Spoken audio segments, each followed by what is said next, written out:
If you're a team that wants to bully people and you lose your left tackle and you lose the best blocking tight end in the NFL, it just diminishes what you're capable of doing, Marcus. So I'll come to you on that thought. I mean, sometimes things are reasons why you just don't look the way that you did, and personnel might be a big part of that in Baltimore.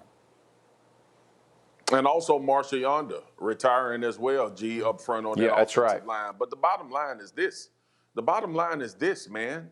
Like, who the hell cares? Everybody has attrition. The 49ers lost their whole damn team. You know what they still got to do? They still got to play football and try to win games. Drew Brees just injured for the Saints.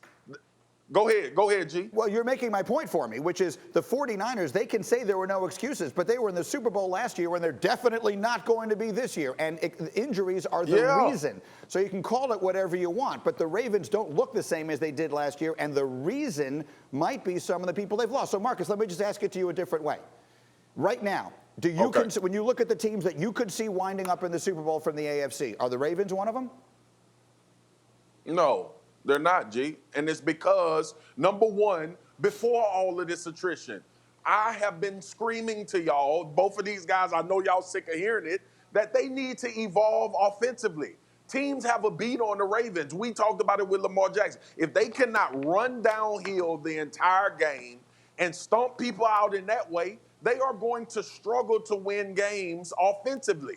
That's the bottom line. Like, we look on the outside, Brown, Snead. Who's the only guy that bothers you from a personnel standpoint outside of Lamar Jackson? Andrews, the tight end, and you telling me that that's how you're going to go and win a Super Bowl against the teams that you have to play?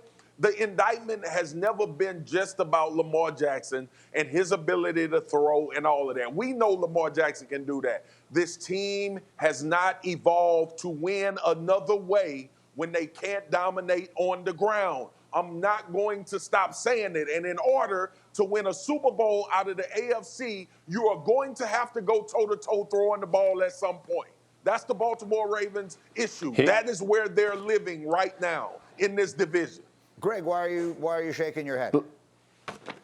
Because he's talking about the evolution, but the players are not letting them evolve. Like, you can talk all you want. A great quarterback elevates the play of everyone around him. And we look at Lamar Jackson. The guy can't throw it down the field. He can't be accurate on throws that travel more than 15 yards downfield. Do you realize that Lamar Jackson is 26th of 32 in the league right now on throws, completion percentage that travels more than 15 yards downfield? And you can talk about the evolution. Oh, we got to evolve. But Spears, they are hamstrung by the inconsistency of their quarterback. Like, that's all it is. And we can talk about the weapons and the offensive line and the attrition, all this stuff. Until he takes the next step as a passer, I, as a defensive coordinator, am not going to respect the downfield throw. Not going to do it. And until he proves that he can hit the curveball, I'm going to keep throwing it no matter what. Go ahead, Marcus.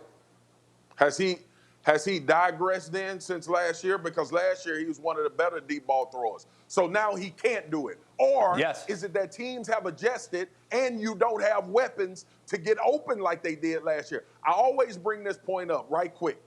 When we saw the San Francisco 49ers with Greg Roman go to the Super Bowl with Colin Kaepernick as quarterback, you know who his receivers were? It was Michael Crabtree and Anquan Bolden. Michael Crabtree and Anquan Bolden with the Baltimore Ravens would put them in a conversation for a Super Bowl. They do not have that. They have not evolved personnel-wise or scheme-wise to be in the running for a Super Bowl from a passing game.